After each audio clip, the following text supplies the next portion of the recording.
good player to a great player, and he needs to be great tonight if the Nuggets are going to get a win.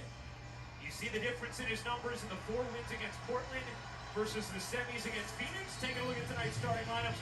Brought to you by Modelo. For the visiting Suns, the outstanding backcourt of Chris Paul and Devin Booker. Mikal Bridges, Jay Crowder, DeAndre Ayton round out the front court. Facu Campazzo, Austin Rivers looking to find their footing in this series for Denver. Michael Porter Jr. been dealing with a bulky back. Michael Malone saying we need more out of him as well. And then Aaron Gordon and Nikola Jokic round out the Nuggets starting 5. No, it's going to be exciting. The key here is Denver is going to have to get out to a good start. Now, does that mean much? Because they were out to a good start in Phoenix in game 1, but this Phoenix balanced their depth, just kept that pressure on. Phoenix, one of the best at first quarter points, 4th in the NBA this year, including the postseason. Phoenix wins the tip.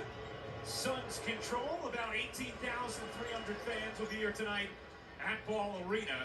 Paul, nice look inside, and Ayton can't hit the runner, and Jokic comes over the board. Here comes Campazzo, kicks to the corner, Porter Jr.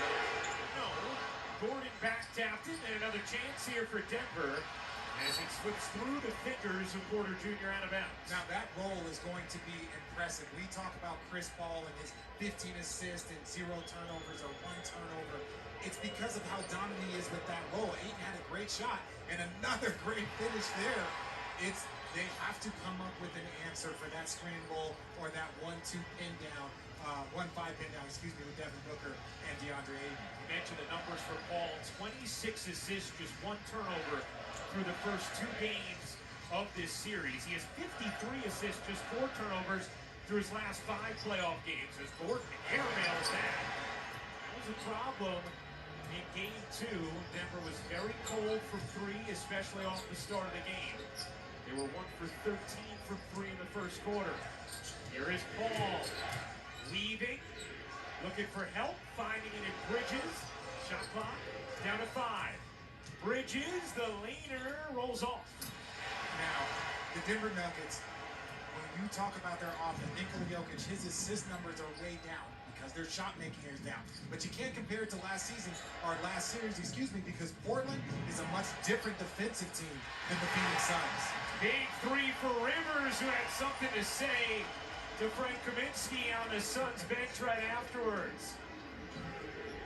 No doubt Denver needs Rivers to hit the 3 the way he did against Portland. Shot it at 48%, just 25% through the first 2 games of this series.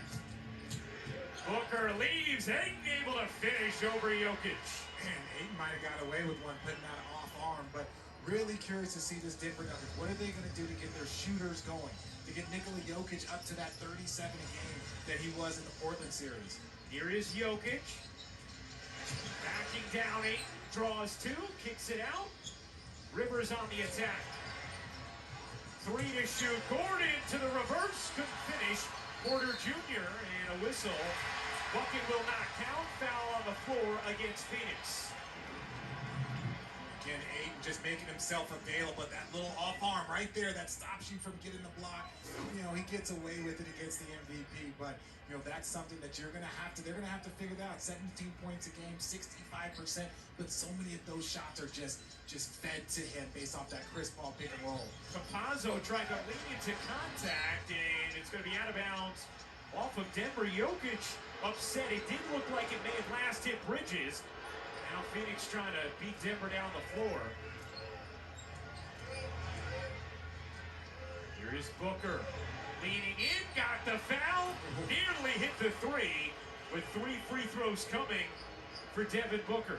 And look, when Coach Malone was talking about his team playing soft, sometimes it's your defense, but sometimes it's your mentality. You have him on the string. That's what Devin Booker is doing. He's working. You gotta stay down if you're Michael Porter Jr. Gotta protect your fouls. So, you know, that's what sometimes being soft is soft mentally, going for pump fakes, not finishing off your assignments. So that's something that they need to address early.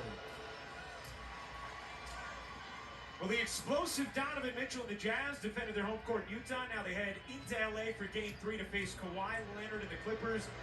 who know what it takes to make a comeback. Don't miss Game 3 tomorrow night, 8:30 Eastern on ABC. You talked about those comments, Richard. Michael Malone said it was an embarrassing performance for his Nuggets in Game 2. He said we have to have more of an attack mindset here in Game 3. We asked him about the comments. He said, look, my team knows I'm a straight shooter. They're used to it, and they usually respond. As Porter Jr. buries the three. And that's responding. You make a mistake on one end, you come down and knock a shot down on the other. But you just got to be more intelligent with your approach. Bridges, nice fake. Good hands from Jokic, and it's out of bounds.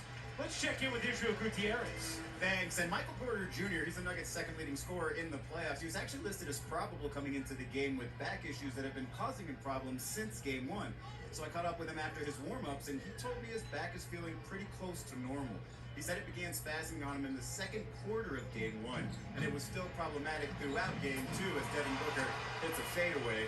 But Porter, who's had 2 back surgeries, said after treatment the past 2 days, he's had very little concern and said he's eager to make his impact on this series after starting games 1 and 2, just 9 of 26 from the field for 26 points, guys. Yeah, Israel, they need him, no doubt, as Booker follows up the miss, another take, and hits from 3. Confident stroke for one of the league's best scorers. And if you have not been watching Devin Booker this postseason, not only are you missing out, but just watching his aggressiveness. He would come out and punch first. Very aggressive in first quarters, especially in the last series against the Lakers, and it looks like he's continuing that aggressiveness here. More sloppiness from Denver. Back-to-back turnovers there, and a foul in transition.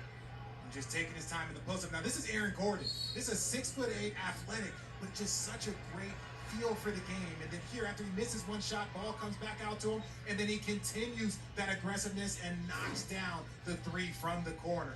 7 early points for Booker. Timeout, Denver. NBA Conference Semifinals on ESPN is presented by Chipotle.